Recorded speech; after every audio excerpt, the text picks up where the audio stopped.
Pas de souci. Bonsoir à toutes et à tous. Effectivement, c'est une bonne transition puisque moi, je suis responsable de l'espace Solidarité Habitat de la Fondation Abbé Pierre et effectivement, notre intervention va se placer un peu plus en amont de ces procédures de confiscation en étant vraiment aux côtés des victimes des marchands de sommeil.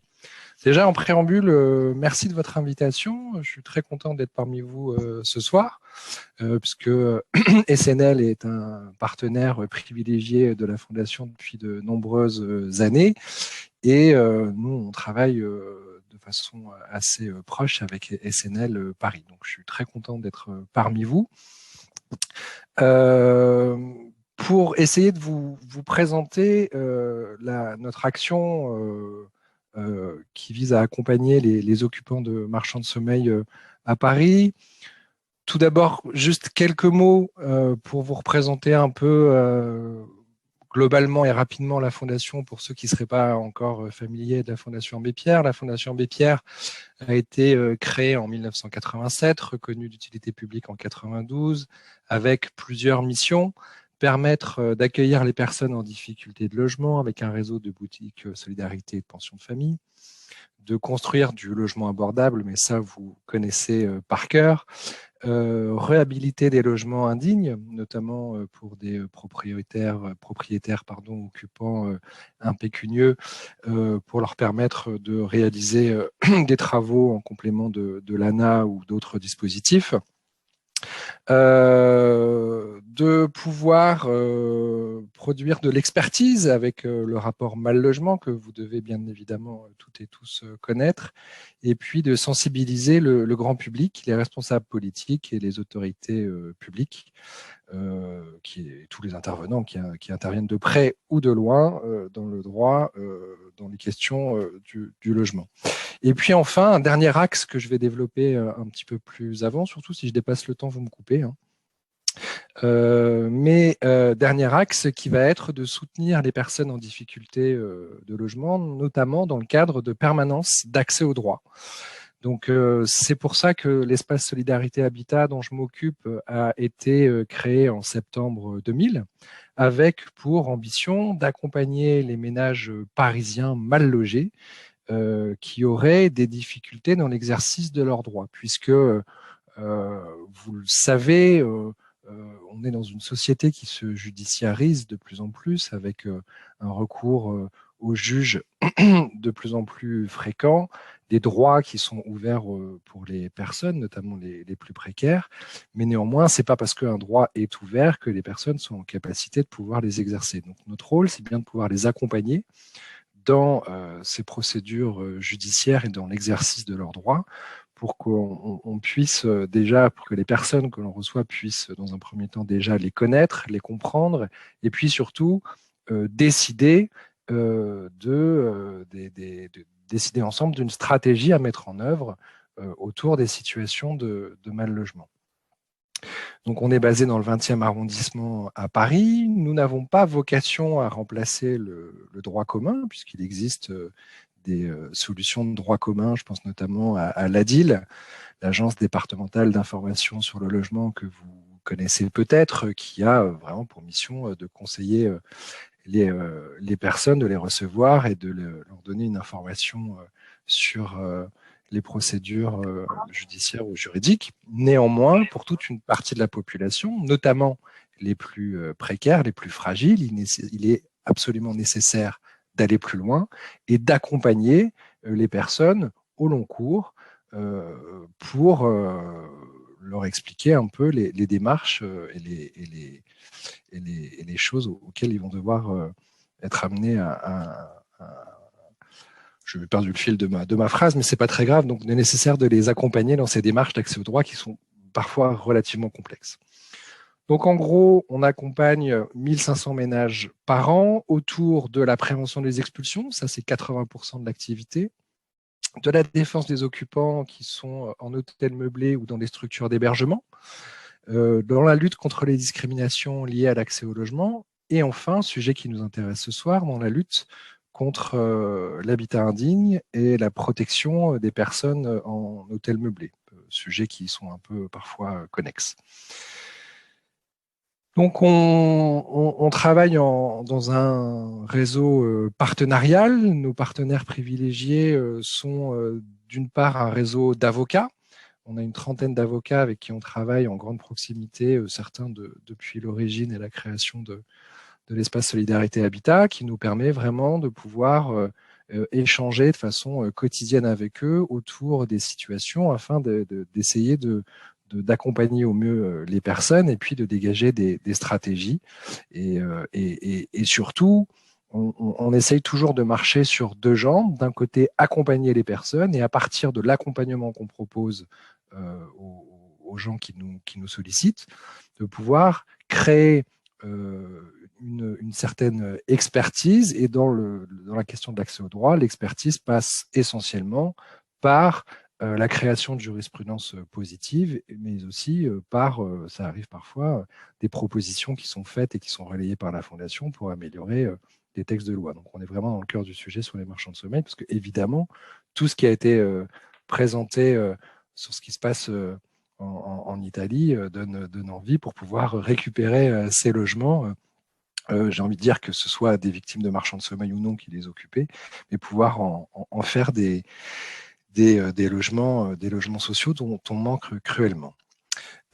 Autre partenaire, bien sûr, une trentaine de bénévoles qui nous accompagnent dans la tenue de nos permanences et aussi, et ils sont précieux, des partenaires bénévoles qui sont architectes, qui vont pouvoir se rendre au domicile des personnes et nous rendre des diagnostics techniques sur la situation de logement des personnes qui nous contactent pour se rendre compte précisément de l'ampleur de l'habitat indigne ou des dégradations dans le logement. Bien évidemment, je ne l'ai pas précisé, mais l'accompagnement est gratuit. Et on travaille aussi, et c'est important dans le cas d'espèce, avec le service technique de l'habitat de la ville de Paris, qui est le service d'hygiène de la ville de Paris, et avec qui on a une convention depuis plusieurs années qui nous permet effectivement de travailler de concert autour de ces situations d'habitat indigne. Alors, pour ce qui nous concerne ce soir, pour le cœur du sujet, la question de la lutte contre l'habitat indigne, il y a du repérage qui a été posé tout à l'heure. Pour les victimes de marchands de sommeil, souvent, en tout cas c'est très rare que les personnes nous contactent en disant voilà, je suis occupant d'un habitat indigne, mon propriétaire est un marchand de sommeil, etc. Pour les vrais occupants de marchands de sommeil, et on en a rencontré quelques-uns, je finirai par ça, où effectivement on a un qui avait vraiment, qui était clairement rattaché à la mafia russe.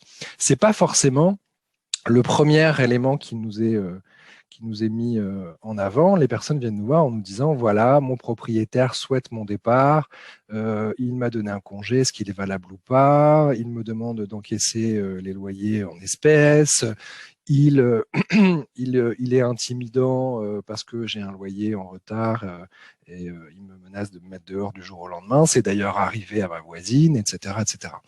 Donc, tout ça, nous, on essaye de prendre, on n'a pas d'œillère sur les situations, on essaye vraiment de prendre la situation d'habitat indigne dans son ensemble, en tout cas la situation des personnes dans son ensemble, et c'est comme ça qu'on va effectivement découvrir des situations d'habitat indigne, mais parce qu'on a une loupe sur ces questions-là et qu'on y est habitué.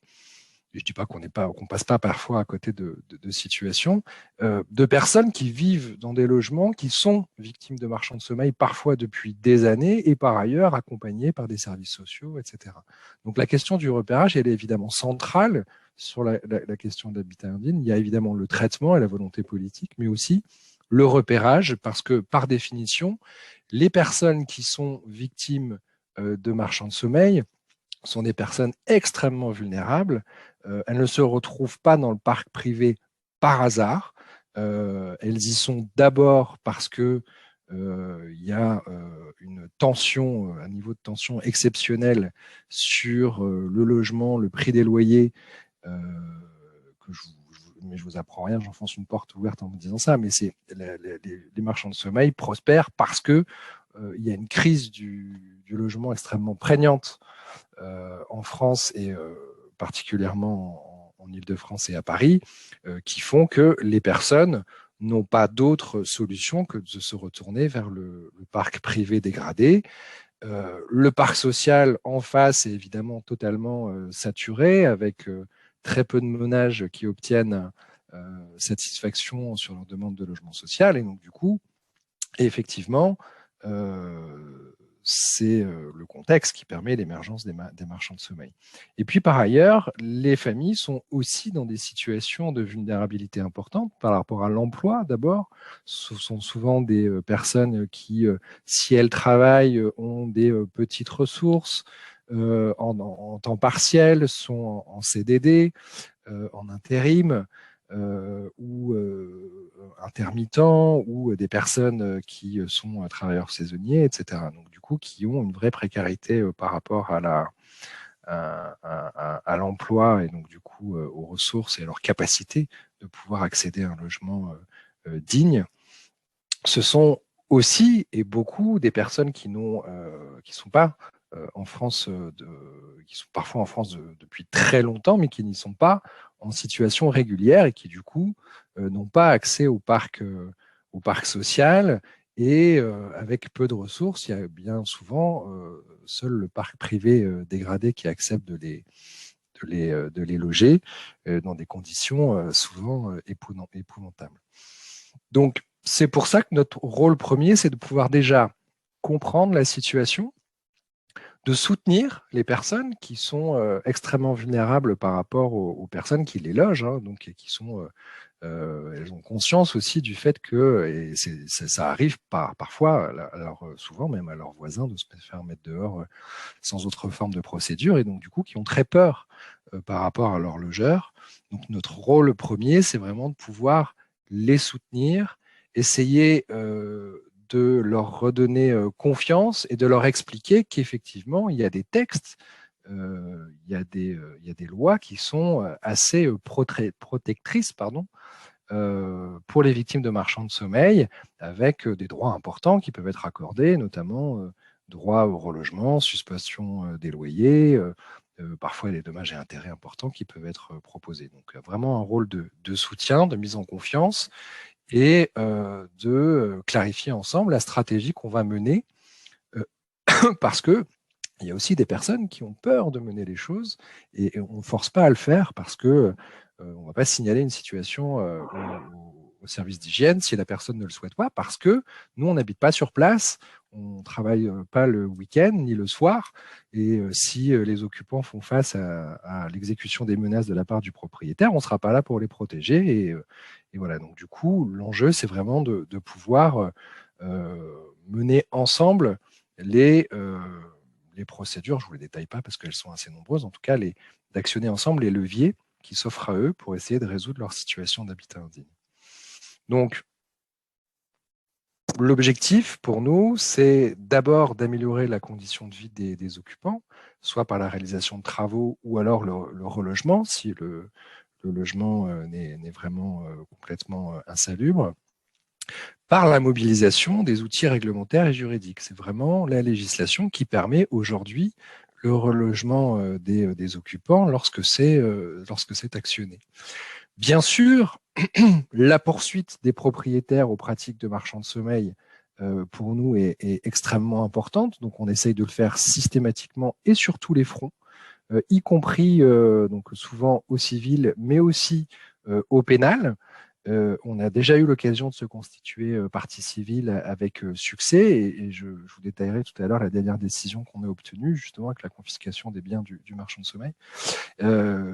Mais c'est vrai que ce sont des procédures qui sont extrêmement longues pour les occupants, et donc il est vraiment nécessaire de pouvoir les accompagner sur un temps très long. En matière d'habitat indigne, on accompagne les personnes plus de 2 ans.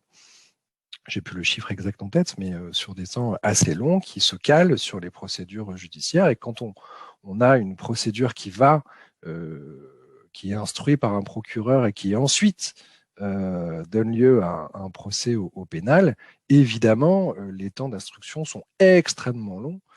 Il n'est pas rare de voir des décisions intervenir 3 ans ou 4 ans après avoir fait un dépôt de plainte auprès du procureur. Donc, c'est vraiment important de pouvoir accompagner les gens dans la durée et les soutenir dans la durée. Sur nos objectifs poursuivis, bien sûr, je vous disais tout à l'heure, l'évolution de la jurisprudence en matière d'habitat indigne. Donc, on diffuse aussi une lettre de jurisprudence trimestrielle, globale, et dont l'habitat indigne fait partie.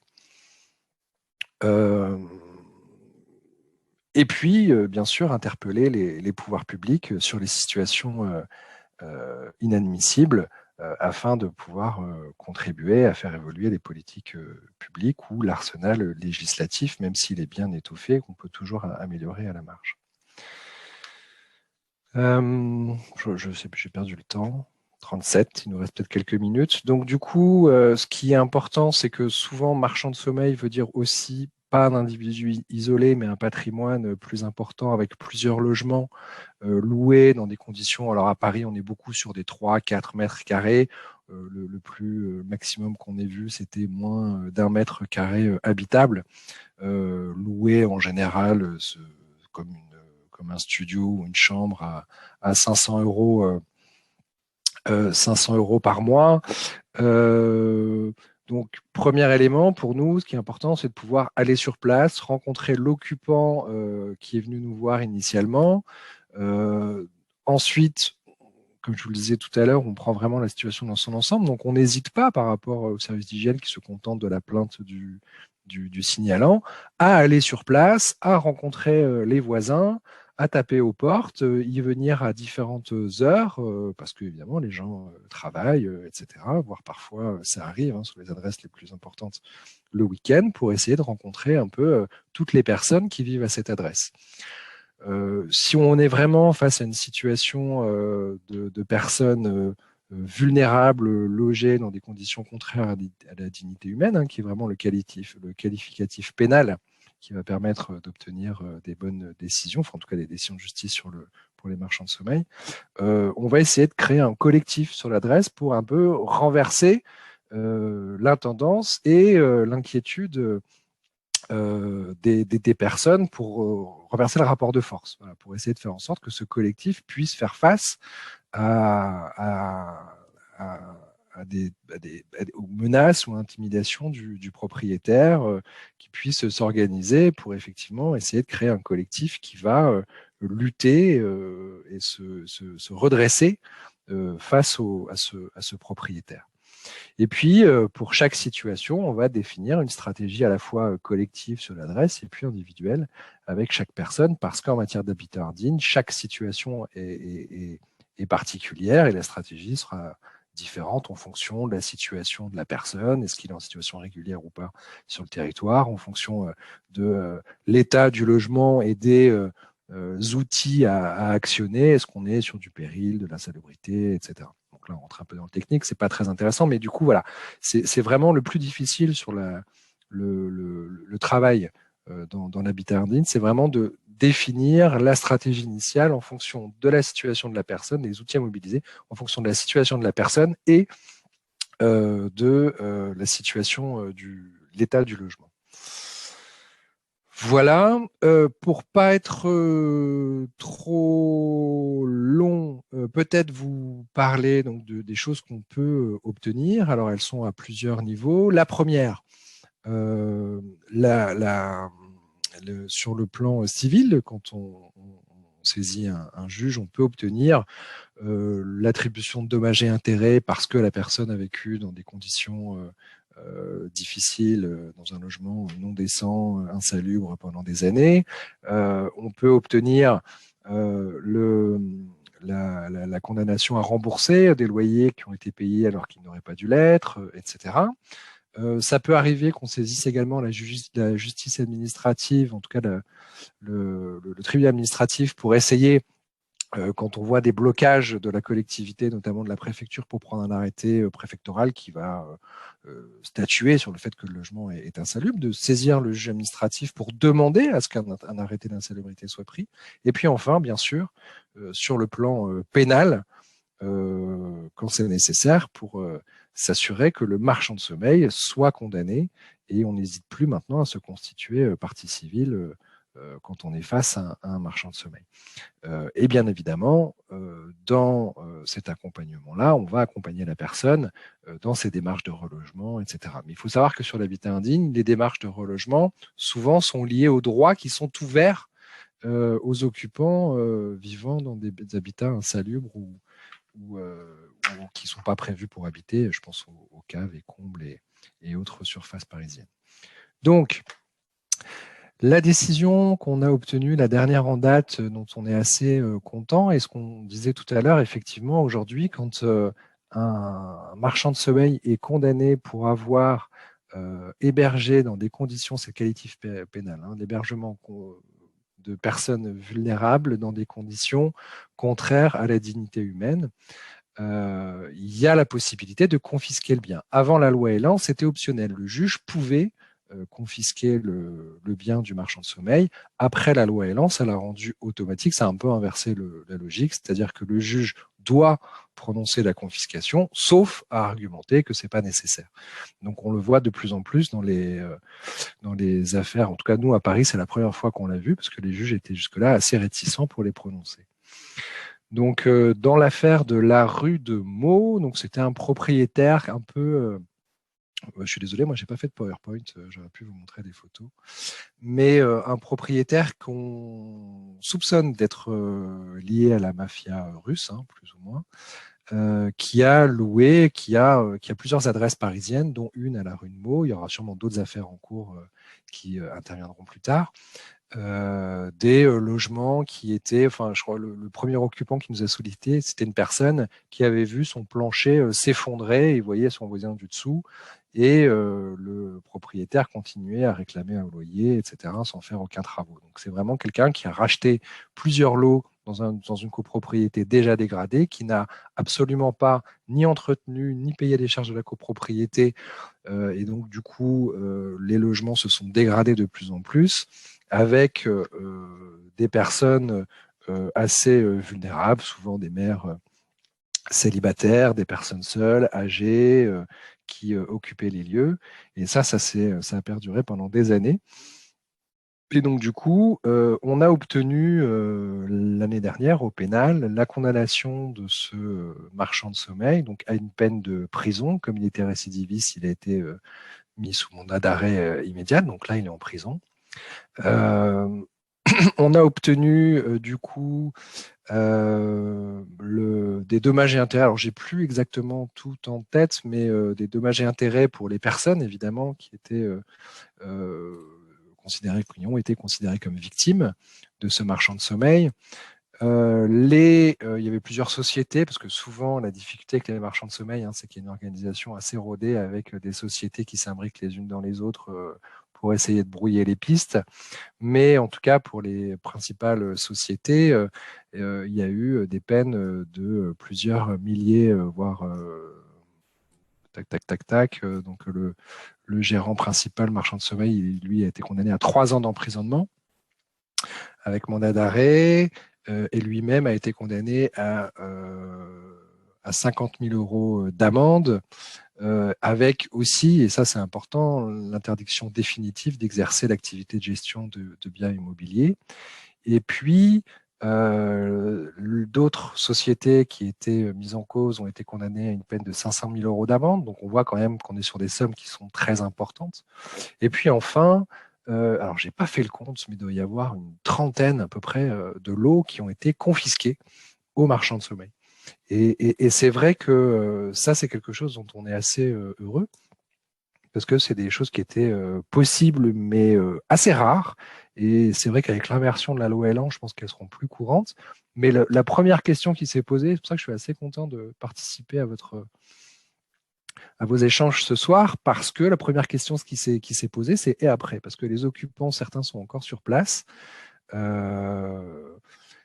Et du coup, les personnes sont en difficulté parce que comment fait-on quand il y a une chaudière qui s'arrête, il n'y a plus personne qui répond, c'est pas l'agence qui est chargée de récupérer les biens qui va changer la chaudière. Donc il y a vraiment des difficultés que nous on avait jusqu'ici pas encore identifiées en cas de confiscation qui sont importantes. Et c'est vrai que l'attribution des biens ne pourra pas, enfin là, pourrait se faire, je pense, pour cette adresse-là, mais aussi peut être assez longue parce que il y a évidemment des possibilités d'appel pour les marchands de sommeil. Et en cas d'appel, je pense pas que la confiscation se fasse d'une façon immédiate. Donc voilà.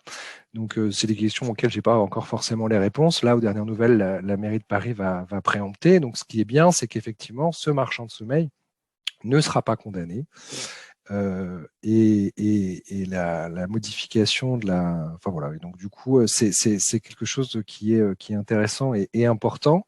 Mais qui ouvre voilà tout un chantier qu'on n'a pas encore investi, mais je suis certain que Bertrand Lapostolet, qui a l'air bien au fait, pourra nous outiller sur la question, et puis j'espère qu'un jour cette adresse pourra être attribuée à des associations comme SNL ou d'autres pour construire du logement social. Voilà, 47, je m'arrête là si on veut encore un petit peu échanger. Merci beaucoup. Il y a une petite question, Samuel, très concrète et très épineuse, qui concerne le relogement des sans-papiers, qui se trouvent très fréquemment, évidemment, dans cet habitat indigne, puisqu'ils n'ont pas d'autre solution. Et donc, quelle solution vous pouvez vous mettre en place pour les aider à se loger?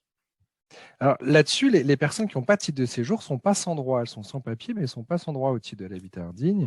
Il faut savoir que quand un logement, quand des personnes occupent des logements qui ne sont pas prévus pour habiter, donc voilà, où il y a effectivement un arrêté préfectoral qui est pris avec injonction au relogement, hein, l'injonction du relogement repose d'abord sur le propriétaire qui a loué des locaux épouvantables à cette personne sans papier. Alors, c'est assez rare qu'ils le fassent, mais quand ils ne le font pas, c'est à la puissance publique de se retourner, de trouver une solution de relogement.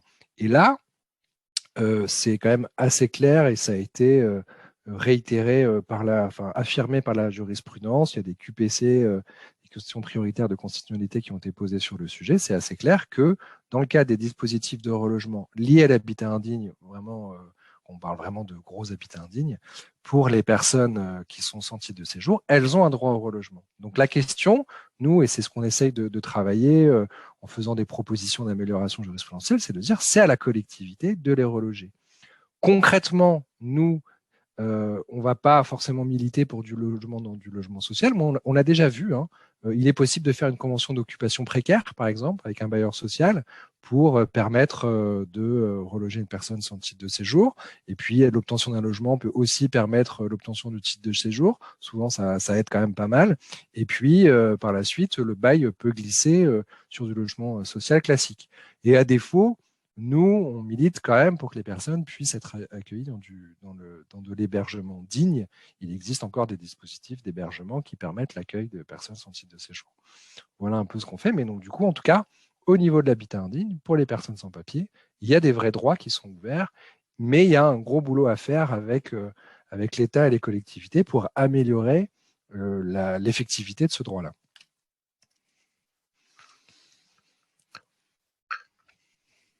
Merci beaucoup. Et oui, bravo, je partage les remerciements. Chapeau, parce que c'est un boulot vraiment indispensable et précieux. Et je regarde, j'ai pas vu d'autres. De mon côté, j'ai une question sur la possibilité de se mobiliser pour les bénévoles. Parce qu'on a pas mal une très grosse majorité de bénévoles ce soir. Donc, quelles étaient les possibilités, pour un citoyen de réagir face à ces situations? Est-ce qu'ils étaient outillés ou ensuite, ça peut être mis en œuvre également sur d'autres territoires? Alors, je ne vous ai pas bien entendu, mais la question, c'était comment les bénévoles peuvent s'investir sur cette question-là. Ouais. Alors, nous, on travaille déjà avec des bénévoles. Hein. L'idée, c'est pas de faire forcément du transfuge des bénévoles SNL vers l'espace Solidarité Habitat. Mais nous, on travaille avec des bénévoles. Donc, du coup, il y a une implication des personnes désireuses de s'investir sur ces sujets-là à nos côtés dans le cadre de nos permanences juridiques essentiellement, parfois avec un peu d'accompagnement à domicile quand il faut se rendre compte de choses ou autres. On demande, nous, pas forcément de compétences juridiques, mais en tout cas pas de frein non plus de la personne, une volonté en tout cas de les acquérir, ces compétences-là. On essaye de former les personnes au fil des permanences sur l'habitat indigne ou sur les questions d'expulsion. Et puis après, on a un réseau d'associations qu'on soutient et qui vont faire des permanences d'accès au droit, que ce soit sur l'habitat indigne, sur la prévention des expulsions, etc. en Île-de-France. Et dont certaines travaillent aussi avec des bénévoles désireux de s'impliquer. Donc voilà ce que je pourrais vous répondre. Après, de façon plus large, mais c'est pas forcément les questions de bénévoles, c'est plutôt la question de la citoyenneté. Ça nous est arrivé, nous, d'intervenir sur des signalements de personnes de personnes, de riverains qui ont dans leur entourage, leur voisinage, vu constater des situations d'habitat indigne ou d'immeubles où effectivement la situation semblait assez épouvantable et qui nous ont signalé ces adresses et ensuite pour lesquelles nous sommes intervenus. Donc voilà, je ne sais pas si c'est vraiment une réponse approprié, mais en tout cas, voilà ce à quoi je peux penser, c'est-à-dire l'engagement auprès d'associations qui proposent de l'accompagnement juridique pour les personnes victimes de marchands de sommeil, mais aussi le réseau plus de veille et d'alerte, parce que la question du repérage sur l'habitat indigne, elle est vraiment centrale et capitale parce que, par définition, peu de gens se signalent. Alors, il y a des adresses où on voit effectivement la façade s'écrouler, on se dit là, ça ne va pas être terrible, mais dans une agglomération comme à Paris, par exemple, aujourd'hui, l'habitat indigne, il y a quand même une volonté politique de lutter contre l'habitat indigne. Il y a des quartiers entiers qui ont été réhabilités. Mais ce qu'on voit plus, ce qu'on voit moins, c'est la personne qui est logée derrière une très belle façade haussmannienne au dernier étage, dans la chambre de service, louée à 4 mètres carrés, etc. Et ça, les personnes se signalent peu. Donc, c'est bien les occupants de ces adresses qui doivent permettre de pouvoir intervenir. Donc, c'est aussi un rôle citoyen, je pense, de chacun, d'avoir une attention particulière à ces situations-là. Merci. Merci beaucoup. Je vois qu'on a beaucoup de remerciements et de bon courage également dans les différents fils de la discussion. Donc, je vous remercie. Et merci à vous. Merci à vous. Et je vous donne donc très contente du coup. On a été jusqu'à 72 personnes à suivre cette conférence. Je crois que c'est un rendez-vous qui commence à bien se ritualiser. Donc, c'est bien pour la prochaine. La prochaine sera en mars avec... oui, vous vouliez rajouter quelque chose ? Excusez-moi, j'ai oublié. On a un petit guide de l'accompagnant parce que c'est un peu des sujets techniques. Et un petit guide de l'accompagnant justement pour le droit des occupants d'habitat indigne. C'est un guide qui a été fait avec une association avec qui on travaille à partir d'une adresse, donc vraiment à partir de cas concrets d'un immeuble sur le 48 rue de Meaux qui avait fait l'objet d'une décision pénale aussi qui était pas mal. Donc vraiment avec tous les textes, les fondements juridiques, tout ça. Alors on n'a plus de version papier, mais il est librement accessible sur le site internet de la Fondation et je vous enverrai le lien si ça vous intéresse. Très bien, oui.